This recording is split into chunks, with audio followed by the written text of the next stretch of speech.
የተከበራችሁ የተወደዳችሁ የሸገር ስፖርት አድማጮቻችን የሸገር ስፖርት ፕሮግራማችን ተጀምሯል። እንደሚታወቀው የሳምንቱ መጨረሻ ጨዋታዎችን ተመልክተን ነው የተገናኘ ነው። ቅዳሜ እሁድ የተደረጉ ጨዋታዎች አሉ። ግን ደግሞ በጣም ትልቁን ትኩረት የወሰደው ትናንትና ምሽት በእንግሊዝ ፕሪሚየር ሊግ የተደረገው ማንቸስተር ሲቲ እና አርሰናል የተገናኙበት ጨዋታ ነው። ፕሪሚየር ሊጉን በአንደኛና በሁለተኛ ደረጃ ላይ ሆነው እየመሩ የሚገኙት ክለቦች የተገናኙበት ጨዋታ አሸናፊው የ2025-26 የፕሪሚየር ሊግ ዋንጫን እንደሚያነሳ ይወስናል የተባለበት ነው የነበረው። ማንቸስተር ሲቲ ጨዋታውን 2-1 በሆነ ውጤት አሸንፏል። ቀጥሎስ የሚለው ላይ እንነጋገራለን። ስለ ጨዋታውም መነሳት ያለባቸው የተለያዩ ቁም ነገሮች አሉ። ግን ከሜዳ ላይ ከታየው እንቅስቃሴ ባሻገር በቀጣይ ስለሚጠበቁት ሁነቶች እንዲሁም ደግሞ የተለያዩ እግር ኳስን የሚከታተሉ ሰዎች አሁንስ ምን እያሉ ነው፣ ምን እየተናገሩ ነው፣ ምን አስተያየት እየሰጡ ነው የሚለውን እናነሳለን። በአብዛኛው ደግሞ የትንታኔ ባለሙያዎች፣ የቀድሞ እግር ኳስ ተጫዋቾች የትላንትናው ጨዋታን ተከትሎ በእንግሊዝ ፕሪሚየር ሊግ ላይ ዋንጫውን የማንሳት ከፍተኛ እድሉ የማን ነው ብለው ያምናሉ? ይህንን አስተያየት ስለሰጡበት እናነሳዋለን በፕሮግራማችን መሀል ላይ። እናንተም ግን አስተያየት እንድትሰጡበት እንፈልጋለን። በጣም ወሳኝ ጨዋታ ነው የተደረገው። ከጨዋታው በፊት ስንናገር እንደነበረው በአርሰናልና በማንቸስተር ሲቲ መካከል የነበረው የነጥብ ልዩነት 6 ነው። ይህንን ጨዋታ አርሰናል አሸንፎ ቢሆን ኖሮ ነጥቡን ወደ 9 ከፍ ማድረግ ይችል ነበረ። ነገር ግን ማንቸስተር ሲቲ ስላሸነፈ አሁን ነጥቡ ወደ 3 ጠቧል። በዛ ላይ ደግሞ ሁል ጊዜ መረሳት የሌለበትና የምናነሳው ማንቸስተር ሲቲ አንድ ተስተካካይ ጨዋታ ይኖረዋል። ይህንን ተስተካካዩን ጨዋታ በሚያደርግበት ጊዜ ካሸነፈ የነጥብ ልዩነት በመካከላቸው አይኖርም። ከዛ በኋላ በጎል ክፍያ የሚለዩበት እድል ሊፈጠር ይችላል። በቀጣይ የሚደረጉ ጨዋታዎች የበለጠ ወሳኝ ናቸው። ከማሸነፍ በዘለለ ግን ደግሞ በሜዳ ላይ የሚቆጠሩት ጎሎችም የበለጠ ወሳኝነታቸው እየሰፋ የመጣበት ወቅት ላይ ደርሰናል። ስለዚህ ፕሪሚየር ሊጉ ከምንጊዜውም በላይ አሁን ወሳኝ ወቅት ላይ ነው የሚገኘው ብሎ ለመናገር የሚቻል ይመስለኛል። አሁን ደግሞ ከአቤ ጋራ መጠነኛ ቆይታ ይኖረናል። እንዴት ነበር ትላንት ጨዋታው? ምን ትላለህ? እንደ ተዝናናህበት ተስፋ አረጋለሁ። ጨዋታው ለእኔ ቀደም ሲል ለመጥቀስ እንደሞከርኩት አርሰናል ከተጠበቀው በላይ የተንቀሳቀሰበት፣ ማንቸስተር ሲቲ የሚያስፈልገውን ውጤት ይዞ የመጣበት፣ ያ ማለት ደካማ ነበር ደካማ ሆኖ አሸነፈ እያልኩ አይደለም፣ ግን ስራ ሰርተው ወጥተዋል የማንቸስተር ሲቲ ተጫዋቾች። እንደገና ደግሞ ከዚህ በኋላ የሚኖረው የእንግሊዝ ፕሪሚየር ሊግን ዋንጫ የማሸነፍ ጥረት ለአርሰናል አሰልጣኝ፣ ለአርሰናል ተጫዋቾች፣ ለማንቸስተር ሲቲ አሰልጣኝ፣ ለማንቸስተር ሲቲ ተጫዋቾች እንደዚሁም ለሁለቱ ክለብ ደጋፊዎች የሚኖረው ስሜትና እንደኛ ላለ ደግሞ ገለልተኛ ተመልካች የሚኖረው ስሜት በጣም የተለያየ ነው የሚመስለኝ። ሁለቱ በጣም ተጨንቀው ይቀጥላሉ እስከ ውድድር ዓመቱ መጨረሻ ድረስ። ቡድኖቻቸው ሲጫወቱ ምን ይፈጠር ይሆን፣ ምን አይነት ውጤት ይመዘገብ ይሆን፣ ማን በማን ላይ የበላይነትን ሊወስድ ይችላል የሚለው ጭንቀት እስከ ውድድር ዓመቱ መጨረሻ ድረስ ሊቀጥል ይችላል። ለእኛ ለገለልተኛ ተመልካቾች ግን የእንግሊዝ ፕሪሚየር ሊግ በአንድ የውድድር ዓመት 38 ጨዋታዎችን ይሰጠናል። 38ቱም ጨዋታዎች መጠናቀቅ ድረስ ማን ዋንጫ እንደሚያሸንፍ ላናውቅ የምንችልበት እድል ነው ትላንትና እየተፈጠረው። ስለዚህ እያንዳንዱ ጨዋታ ላይ ጉዳይ ይኖረናል። እያንዳንዱ ጨዋታ ላይ ከፍ ያለ ስሜት ይኖረናል። አንዳንድ ውድድር ዓመቶች ላይ ሁላችንም እንደምናስታውሰው 4 ጨዋታ እየቀረ ዋንጫ ማንሳቱን አረጋገጠ ቢባል እነዛ 4 ጨዋታዎች እንደባከኑ ነው አይደል የምንቆጥረው። ትርጉም የላቸውም በውድድሩ ላይ። አምና ሊቨርፑል እንደነበረው አይነት ቢሆን ኖሮ ምንም ትርጉም የለውም። አሁን ግን ትርጉም አለ።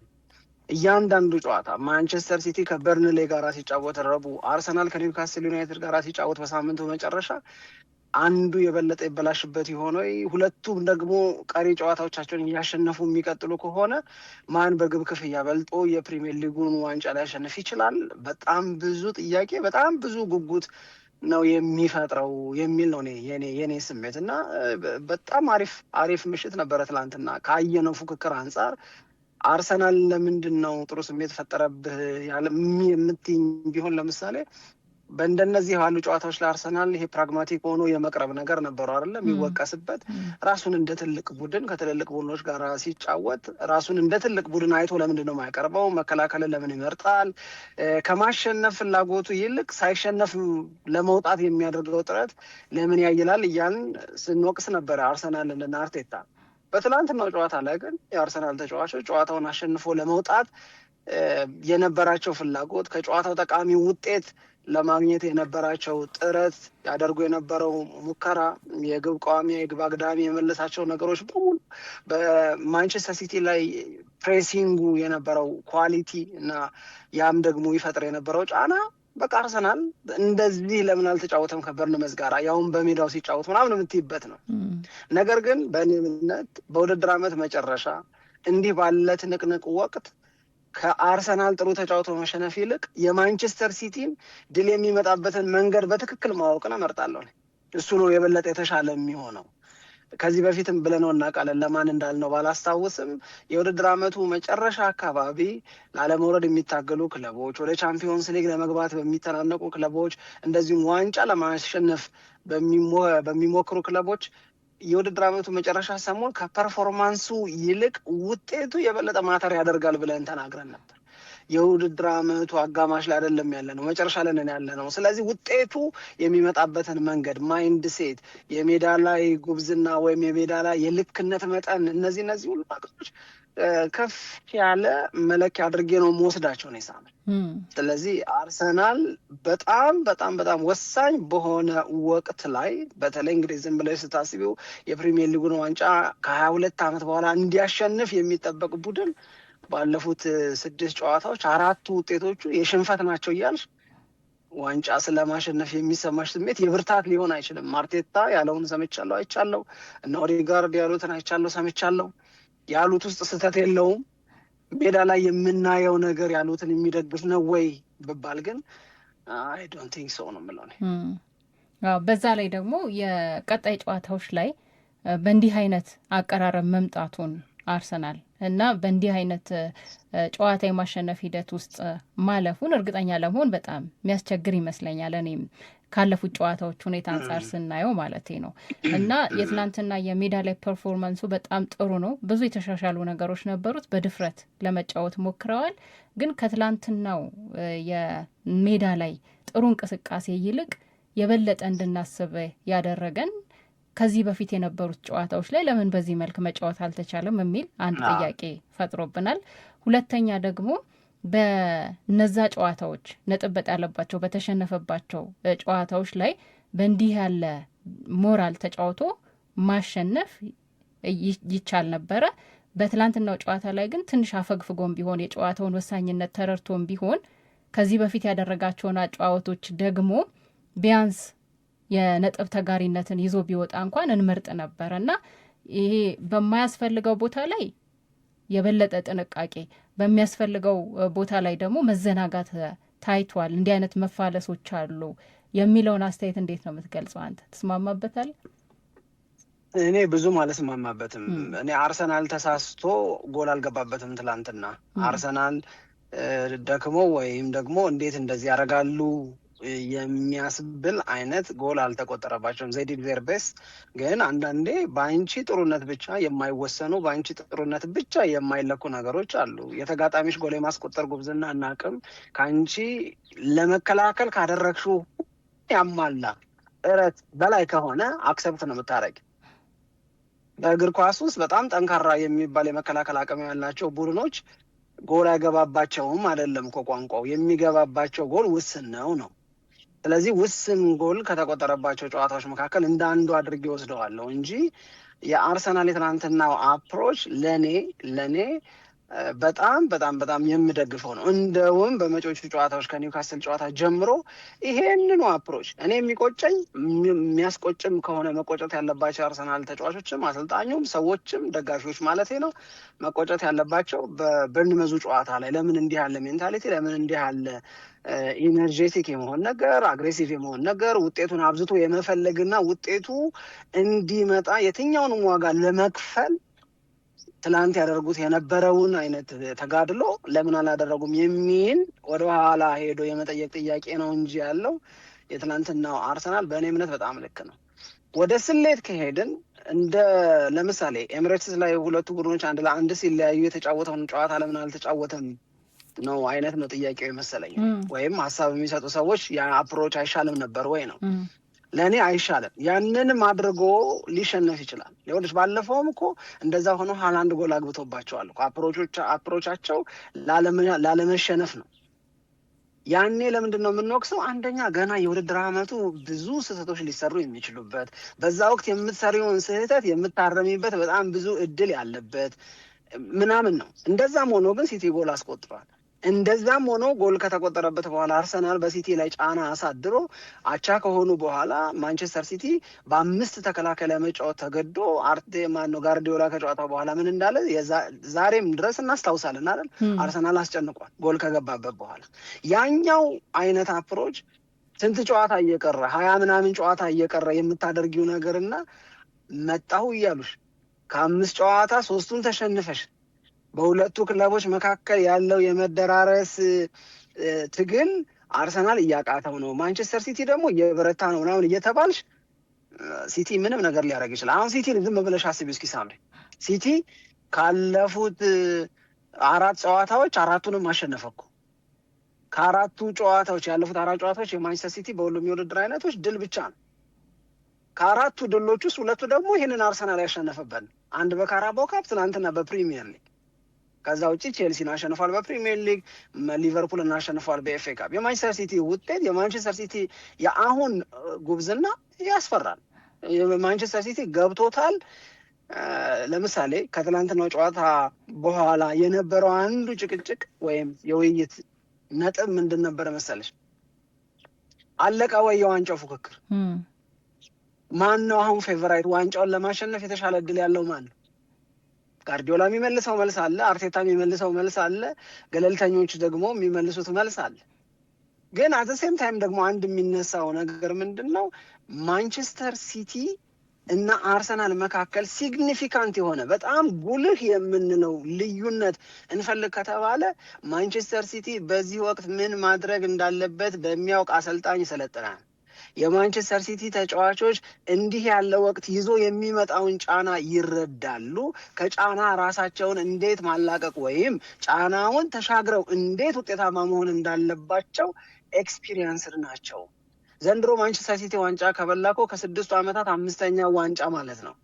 ስለዚህ ምን ያውቃሉ ማለት ነው? እንዴት ዋንጫን ማሸነፍ እንደሚቻል ያውቃሉ። ይሄ እውቀት፣ ይሄ ልምድ፣ ይሄንን ጫናን የመቋቋም ሬዚሊየንስ አቅም አለው አርሰናል ቤት ብትይ የለም።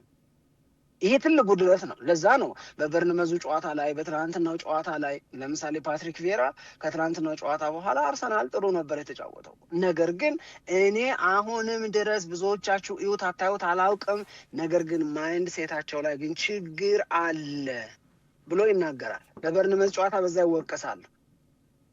እንዲህ ያለው መበርገግ በአርሰናል ቤት እንዲህ ያለው ወቅት ላይ የተለየ ብርታት ላይ የመገኘት ጉብዝና በማንቸስተር ሲቲ ቤት በሁለቱ ክለቦች መካከል መበላለጥን ያመጣል ይልና ለምሳሌ ጋሪ ኔቭል ምን ይላል? ዘንድሮ ለመጀመሪያ ጊዜ ዋንጫውን ከማሸነፍ ጋር በተያያዘ ማንቸስተር ሲቲ ለመጀመሪያ ጊዜ አሁን ግምቴን ወሰደ። እስካሁን ድረስ ብዙ ነገሮች ሲበላሹ እያየሁ፣ ብዙ ነገሮች ሲያቅቷቸው እያዩ፣ በብዙ ብርታቶቹ እያዩዋቸው አርሰናል ዋንጫ የሚያሸንፈው ስል ነበረ። አሁን ግን ሀሳቤን ለመቀየር ተገድጃለሁ። ማንቸስተር ሲቲ የፕሪሚየር ሊጉን ዋንጫ ያነሳል ብሎ ይናገራል። ምክንያትህ ብለው ሲጠይቁት አሁን ያልኩሽን የማይንድ ነገር ነው የሚያነሳው፣ ልምድን ነው የሚያነሳው። ስለዚህ አርቴታ ምንድን ነው እያለ ያለው ብትይ አሁንም በ3 ነጥብ የምንበልጠው እኛ ነን ነው እያለ ያለው። አርቴታ በጎል ክፍያ የምንበልጠው እኛ ነን ነው የሚለው። ይሄንን ጋርዲዮላም ያስተጋባለታል። በ3 ነጥብ እየበለጡን ነው፣ በአንድም ቢሆን የግብ ክፍያ እየበለጡን ነው። እኛ አሳዳጆች ነን፣ እነሱ መሪ ናቸው። የደረጃ ሰንጠረዡን እዩት፣ አርሰናልን ነው አንደኛ የጻፈው ይላል። ይሄን ንግግር እኔ ቂል ስላለው እንኳ አላምነውም። አርቴታም ያለውን አላምነውም፣ ጋርዲዮላም ያለውን አላምነውም። ምክንያቱም ቂል አይደለሁም። ፕራክቲካሊ ወደ ማንቸስተር ሲቲ ያጋደለ ነገር መኖሩን እኔም አንቺም እግር ኳስን አይቶ የሚያውቅና የሚረዳ ሰው በሙሉ ይገባናል። ምክንያቱም ማንቸስተር ሲቲ ረቡዕ በርንሌይን ያ ማለት በደረጃ ሰንጠረዡ ከውራው ወልቭስ 1 በላይ ብቻ የሆነውን በርንሌይ 19ኛ ደረጃ ላይ የተቀመጠውን በርንሌይን በማሸነፍ ከመስከረም 24 2025 አንስቶ ለመጀመሪያ ጊዜ አርሰናልን በደረጃ ሰንጠረዡ አንደኛ የማንልበት አጋጣሚ ወይም አርሰናል ወደ ሁለተኝነት ዝቅ የሚልበት ሲቲ ደግሞ አንደኛ የሚሆንበት አጋጣሚ ይፈጠራል። ገብቶሻል? ስለዚህ ይሄንን ነገር አብሮ ላሰበው ሰው በጋዜጣዊ መግለጫ የሚነገረው ነገር ይደልለዋል ብዬ አላስብም። በቀጥታ ለመውሰድ እንቸገራለን መቼም የፔፕ አስተያየት ሁላችንም የፔፕንም የአርቴታንም የአርቴታም ያው ማለት ነፍሱ ያልወጣች ሰው የመጨረሻ ማጣጣር አይነት ነገር ነው። ምንድነው ሪሴት አድርገን እንመጣለን ይላል። ለስንተኛ ጊዜ ነው አርቴታ ይሄንን ሲለን? እኔ አሁን አርቴታን በትላንትናው ጨዋታ አልወቅሰውም እኮ፣ ግን ለስንተኛ ጊዜ ነው ሪሴት እናደርጋለን የሚለው? በሳውዛምፕተን ሲሸነፉ እንደዛ ብለዋል። በሲቲ ሲሸነፉና ካራባኦ ካፕ ዋንጫ ሲያነሱ እንደዛ ብለዋል። ከዛ በኋላ በበርንመዝ ሲሸነፉ እንደዛ ብለዋል። ትላንትና ሲሸነፉ እንደዛ አለ። አርሰናል እና አርሰናል ተጫዋቾች ራሳቸውን ሪሴት አድርገው እንደገና ለማስጀመር ስንት ሽንፈት ነው የሚበቃቸው? ገባሽ ምልሽ? የምር ሪሴቲንግ ላይ ጎበዝ ከሆኑ በሲቲ ነው መጀመሪያ የተሸነፉት በካራባኦ ካፕ። ከዛ በኋላ በመጣው የሳውዛምፕተን ጨዋታ መሸነፍ አልነበረባቸው። በጭራሽ በበርንመዝ መሸነፍ አልነበረባቸውም ኤምሬትስ ስቴዲየም ላይ። ከአምናው በሽታ አልዳንኩም ገና ነኝ ላይ ናቸው አርሰናሎች። ለኔ አልዳኑም። በቃ እዚህ መጨረሻ ላይ ያለባቸው በሽታ ገና ነው፣ ግን ስቲል ከእጃቸው አልወጣም። ይሄ ቦልድ ፋክት ነው። እያንዳንዱ ጨዋታ ላይ አርሰናል ከዚህ በኋላ ማሸነፍ ብቻ ሳይሆን ያለበት፣ እስቲ ከቻለ ደግሞ በደንብ እያገባ ማሸነፍ አለበት። ቅድም እንዳልነው ዋንጫውን ማን ያሸንፋል የሚለው ጥያቄ በግብ ክፍያ ሊወሰን የሚችል ከሆነ እዛ ላይ መሞከር አለበት። ይሄ ግን ለአርሰናል ብቻ የሚሰራ አይደለም፣ ለሲቲም የሚሰራ መጪዎቹ ተጋጣሚዎቻቸው ላይ ብዙ ጎሎችን ማስቆጠርና በኩል ነጥብ በግብ ክፍያ ተበላልጠው ሊያልቅ ይችላል ዘንድሮ። ይሄ ከሆነ የእውነት መለያው የውድድር ዓመቱን ማን ዋንጫ አሸንፎ ያጠናቀቃል የሚለውን ለመለየት ጎል ዲፍረንስ ከሆነ መለያው፣ አይ ዶንት ቲንክ አርሰናል አሁንም በተጠቃሚው ሳይድ ነው ያለው ብዬ አላምንም። ጎል የማስቆጠር ከፍተኛ ችግር እንዳለበት እናውቃለን። ውስንነት አለበት። የአርሰናል ጉብዝና መከላከሉ ላይ ነው። የአርሰናል ድክመት አሁንም በማጥቃት ላይ ነው ያለው። ከኦፕን ፕሌይ የግብ ዕድል መፍጠር ላይ በጣም ሙሉ የውድድር ዓመቱን ጥያቄ ስናነሳባቸው የነበሩ ናቸው። ሴት ፒስ ላይ ዲፔንደንት የሆነ ጎል የማስቆጠር አቅም የትን ድረስ ይዟቸው አይሄድም ብዙ ጊዜ ሲባል የነበረ ነገር ነው። ስለዚህ በመጪዎቹ 5 ጨዋታዎች እነዚህን ከግምት ውስጥ ያስገባ ነገር ማድረግ ይጠበቅባቸዋል። ጥያቄው ግን እዛ የሚያደርሰን ይመስላል? እኔ እዛ የሚያደርሰን አይመስለኝም። እዛ የሚያደርሰን ስል በጎል ዲፍረንስ የሚለይ ዋንጫው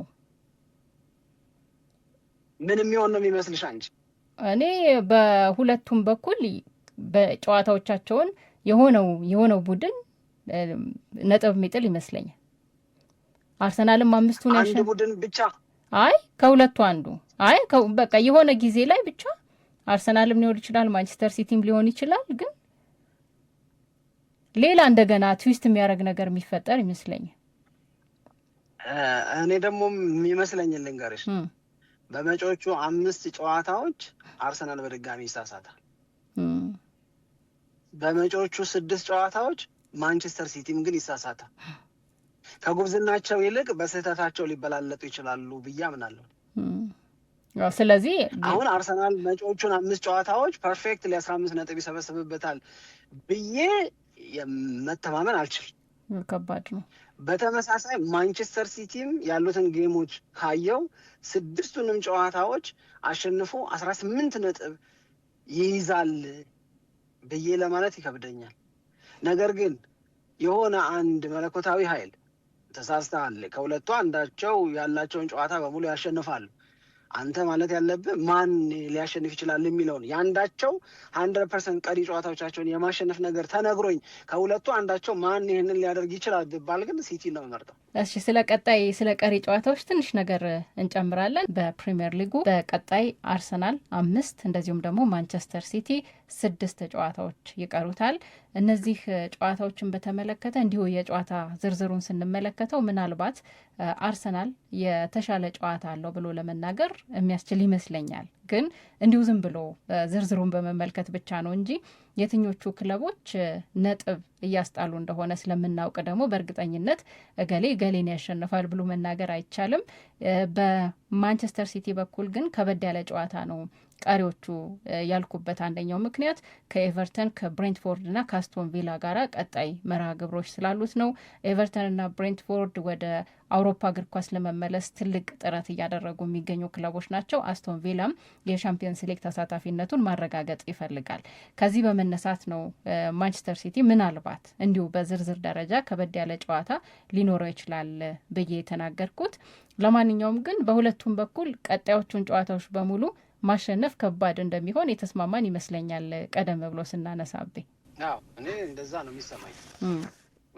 የመጡበትን ሂደት ነው የበለጠ ማም ነው። ግን አሁን ለምሳሌ ቀደም ለማንሳት እንደሞከርሽው ሳምሪ የማንቸስተር ሲቲ ቀሪ ጨዋታዎች 6ቱ፣ የአርሰናል ቀሪ ጨዋታዎች 5ቱ ከነማን ጋር ያገናኟቸዋል የሚለውን ያው ሁሉም የመመዘን ስራ ይሰራል አይደል? ከነማን ጋራ ነው የቀረን፣ ምንድነው ጨዋታው፣ እንዴት ነው ምናምን የሚለው ነገር ሁሉም ይሰራዋል። ይሄንን በምትሰሪበት ሰዓት ላይ ግን ሁሌም ቢሆን አንድ ነገር ሊረሳ አይገባውም ባይነኝ ነኝ። ሆፕፉሊ በእኔ ሀሳብ የምትስማሚ ይመስለኛል። የተለየ ሀሳብ ቢኖርሽ እና ባደምጥም ደግሞ በጣም ነው ደስ የሚለኝ። ምንድነው መሰለሽ፣ ለምሳሌ አሁን በወረቀት ላይ የማንቸስተር ሲቲ ያለፉት ጨዋታዎች ከነ ሂደታቸው እንዴት ነበረ የሚመስሉት? ሪያል ማድሪድ ነበር አለ በሪያል ማድሪድ ተሸንፎ የወጣ ሰሞን። ከዛ ውጪ ከቼልሲ ጋራ ከአርሰናል ጋራ ሁለቴ እንደዚሁ ከሊቨርፑል ጋራ ምናምን እንደሚጫወት መደዳውን ስታስቢው ይሄንን ጊዜ ማንቸስተር ሲቲ እንዴት ያልፈዋል ለማለት መቼም እንዲህ ተገደልትሎ ከመጣበት ጨዋታ በላይ ከባድ እና ፈታኝ የለም። ገባሽ? ባለፉት ተከታታይ ጨዋታዎች ቼልሲን፣ ሊቨርፑልን፣ ሪያል ማድሪድን፣ አርሰናልን ደግሞ 2 ጊዜ እነዚህ ቡድኖች ካሏቸው ጥንካሬዎች እነዚህ ቡድኖች ጋር ከነበሩ የፉክክር ታሪኮች አንጻር ስትመለከችው ማንቸስተር ሲቲ እዚህ ጋር ነው ወገቤ ሊል ይችላል ብለን መጠበቅ የነበረብን የምንለውም እንደዛ። እነዚህን ፈተናዎች በሪያል ማድሪድ ተሸንፎ ከውድድር ከመውጣቱ ውጪ ማንቸስተር ሲቲ ተወጣቸው። ባለፉት ጨዋታዎች እኮ ሊቨርፑልን፣ ቼልሲን፣ አርሰናልን 2 ምናምን ሲያሸንፍ እኮ 11-1 ነው ድምር ውጤታቸው። ማንቸስተር ሲቲ በ4ቱ ጨዋታዎች አሁን የጠቀስኳቸው ክለቦች ላይ 11 አግብቶ በጥቅሉ አርሰናል 1 ጎል ነው ያገባው። ሌላ ሊቨርፑል አላገባም፣ ቼልሲ አላገባም። በሌላኛው ጨዋታ ላይ አርሰናልም ራሱ ጎል አላገባም። የትላንትናውም ጎል እንዴት እንደተቆጠረ አይተናል አይደል? ዶናሩማ ስህተቱን ሰራ፣ ካይ ሃቨርትዝ ብሪሊየንትሊ ፕሬስ አድርጎ ጎሉን አስቆጠረ። ስለዚህ አሁን በእነዚህ ጨዋታዎች ላይ የበላይነትን የወሰደው ማንቸስተር ሲቲ ዋስትናም አትሰጪውም። ነገር ግን እነዚህ ጨዋታዎች ላይ የነበረውን ልክነት አሁን እኔ ማንቸስተር ሲቲ ቤት አንድ እየታየኝ የመጣው አድቫንቴጅ ምን እንደሆነ ታውቂያለሽ? ጋርዲዮላ የሚስማማውን ቤስት 11 እያወቀ መጥቷል። አሁን አግኝቶታል። በቃ ያ አሁንም መኝኝ በሚቀጥለው ረቡዕ ጨዋታ ሲኖር ይህንኑ ቤስት 11 ይጠቀማል። አሁንም እንደገና ቀጥሎ የሚመጣው ጨዋታ ላይ እንደገና ይህንኑ ቤስት 11 ይጠቀማል። በአብዛኛው ይሄ ሮቴት አያደርግም ተጫዋቾችን። አሁን በቃ ሃርመኒያቸው መጥቷል ያላቸውን ወይም አንድ ላይ ሲገቡ ለማንቸስተር ሲቲ አቅም ይሆናሉ፣ ጉልበትና ድልን ያመጣሉ የሚላቸውን ተጫዋቾች ነው ይዞ እየገባ ያለው። ኢትስ ቢግ አድቫንቴጅ ለማንቸስተር ሲቲ ብዬ ነው የምለው። ነገር ግን በእነዚህ ጨዋታዎች ላይ አይፈተንም እንዳልል ደግሞ በዌስትሃም ጨዋታ ላይ ምን እንደተደረገ ደግሞ አስታውሳል። ይሄው ነገር የሚገባው ማንቸስተር ሲቲ በዌስትሃም ዩናይትድ ነጥብ ጥሎ ከወጣ ቀጥለው በሚደረጉት የማንቸስተር ሲቲ ጨዋታዎች ማለትም ከበርንሌ ጋራ፣ ከዛ ከኤቨርተን፣ ከዛ ከብሬንትፎርድ፣ ከዛ ከበርንመዝ፣ ከዛ ከአስቶን ቪላ። በነገራችን ላይ ጋርዲዮላ ከጨዋታው በኋላ አሁን እስካሁን ድረስ በመጣንበት ነገር በጣም ደስተኛ ሆንኩ እንጂ ተስፋችን ጨመረ ልበል እንጂ እርግጠኛ ግን መሆን አይቻልም ብሎ ጨዋታዎችን ሲዘረዝር ኤቨርተን ጋር እኮ ጨዋታ አለናል፣ ከበርንመዝ ጋር እኮ ጨዋታ አለናል። እነዚህ ጨዋታዎች እኮ ከሜዳችን ውጪ ነው የምናደርጋቸው። የመጨረሻው ጨዋታ እኮ ከአስቶን ቪላ ጋራ ነው አለ። እያለን ያለው ምንድን ነው? ኤኒቲንግ ካን ሀፕን ነው።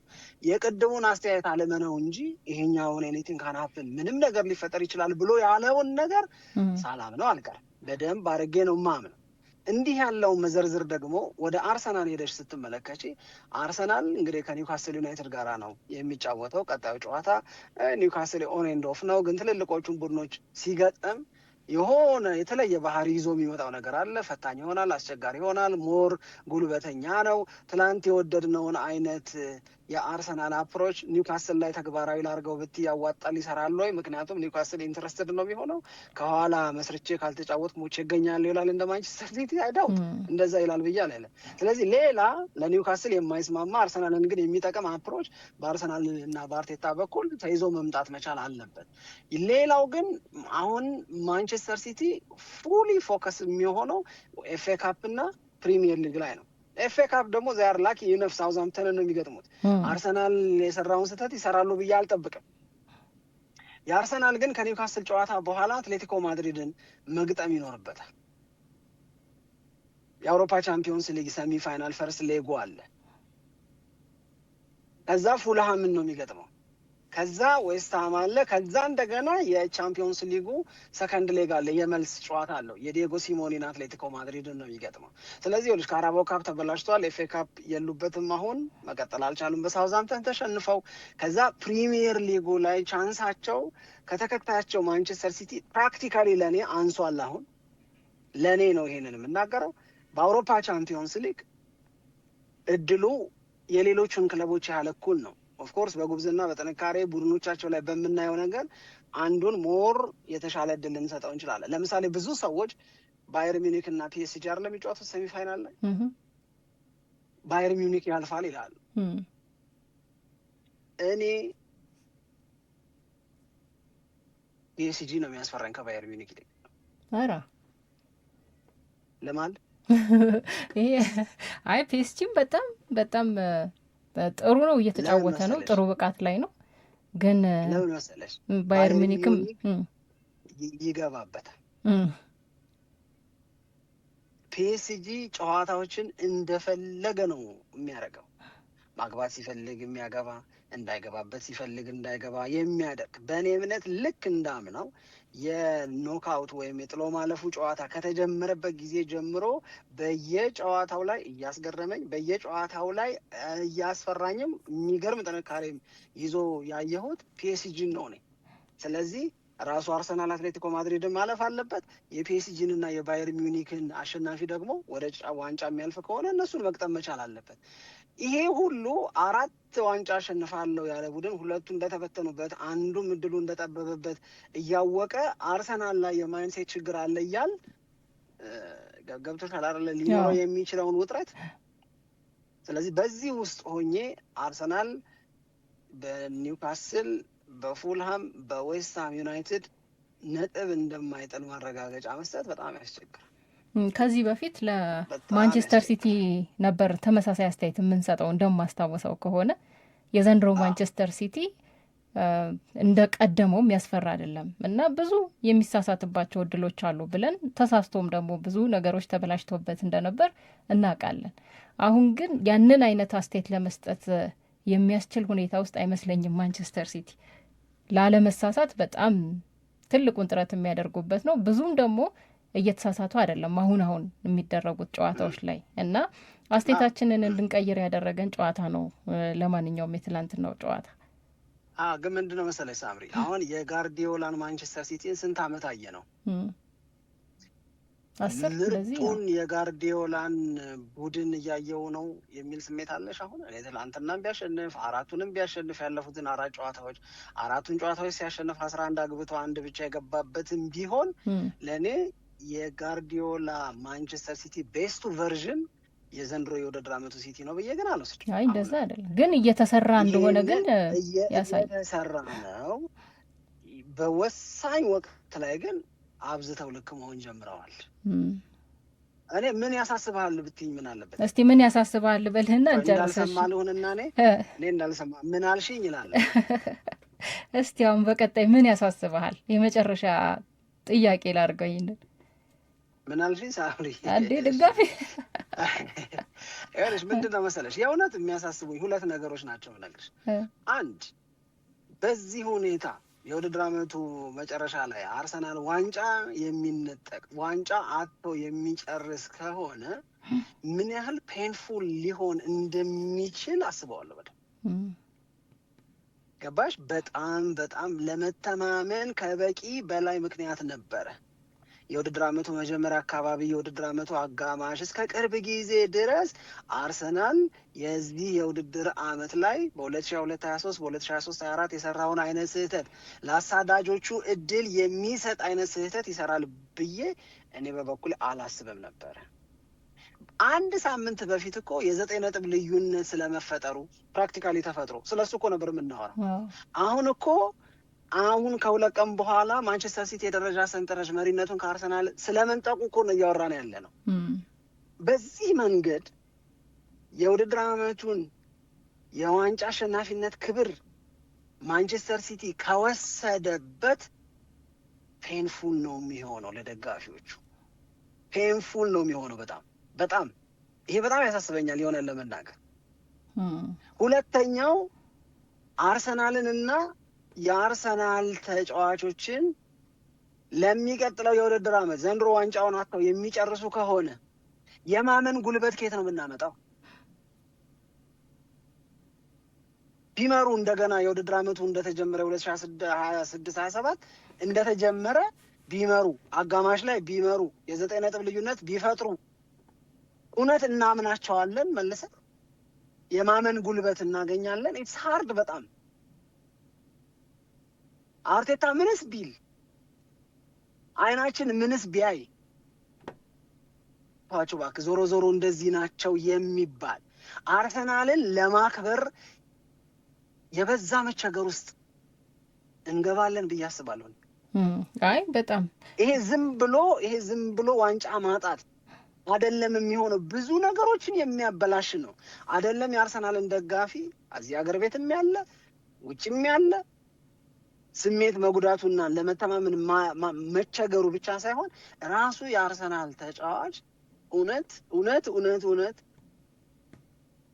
ወደ መተማመን ስሜት ለመምጣት አይቸገሩም ወይ? ትረስ ዘ ፕሮሰስ ቢለኝ አርቴታ ሰማዋለሁ ወይ? ለምን ዋንጫ እንዳላሸነፍን ገብቶናል፣ ከስህተታችን ተምረን እንቀርባለን ቢል እረዳዋለሁ ወይ? ምክንያቱም የዘንድሮ የውድድር ዓመት ኢወዝ በጣም ዩኒክ ነበር ለአርሰናል። ምንድነው ዩኒክ የሚያደርገው? አንድ አርሰናል በጣም ጥሩ ነበር። ሁለት አርሰናል በክረምት በደንብ አድርጎ ተጫዋቾችን አስፈርሟል። በእያንዳንዱ የመጫወቻ ቦታዎች ላይ የነበራቸው ስብስብ እና የነበራቸው አማራጭ አንድ ነገር ቢሆን እገሌ ያለ ምናምን የሚባልበት ነገር ኢወዝ በጣም አሪፍ ነበረ። ሶስተኛው ነገር ግን የአርሰናል ተፎካካሪ ሆነው አርሰናልን ዋንጫ እንዳያሸንፍ ምክንያት የሆኑበታል የምንላቸው ቡድኖች በወትሮ ጉብዝናቸው ላይ አይደሉም። ቼልሲ፣ ሊቨርፑል፣ ማንቸስተር ሲቲ፣ ራሱ ማንቸስተር ዩናይትድ፣ ቶተንሃምን ታዩ። ምን ይሟላልሽ ዋንጫ ለማሸነፍ ከዚህ በላይ? እንዴት ድንገት ተነስተው ይነጥቁሻል? ይሄንን ኖ ለማለት ባለፉት 3 የውድድር ዓመታት ዋንጫ ያጣሽበት መንገድ በቂ ትምህርት ሊሆንሽ አይገባም ወይ?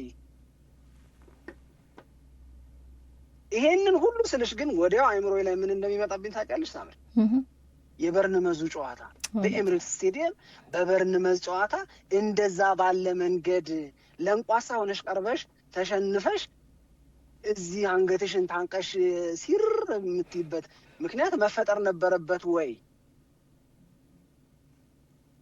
የአንድ የውድድር ዓመት ዋንጫ አለማሸነፍ አይደለም ለኔ ከባዱ ነገር። ዘንድሮ አርሰናል ስራውን መጨረስ የማይችል ከሆነ ከማንቸስተር ሲቲ ጋር በሚደረገው የመጨረሻዎቹ ጨዋታዎች ትንቅንቅ ላይ የበላይነቱን ወስዶ ከ22 ዓመት በኋላ የሊጉ አሸናፊ ሆነ ማስባል የማይችል ከሆነ የሚበላሸው የዘንድሮ የውድድር ዓመት ብቻ አይደለም።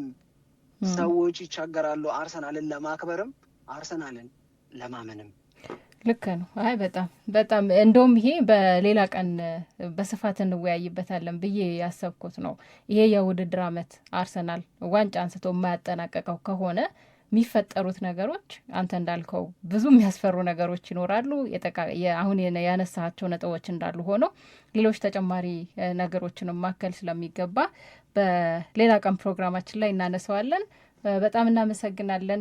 ጥሩ ጊዜ ነበር ያሳለፍነው። መልካም ቀን እንዲሆን እንመኛለን። አቤ